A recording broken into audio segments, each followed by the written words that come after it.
It's so wonderful. It's terrific. It's unreal. It's overwhelming.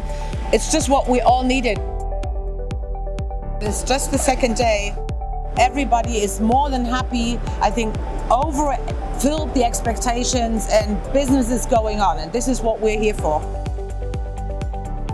You know, a live business experience is back on stage. That's what we hear from the exhibitors.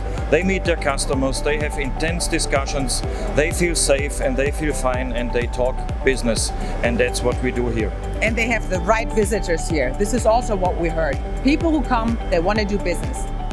I think it was the perfect decision to have the 2DG concept here in the fairground, because we can really see that people feel safe, but they also have this face-to-face talks and the opportunity to really do business. So it's safety and business opportunities. And I think this is what we see here at Formnext, and it's wonderful. We're happy that we made this decision.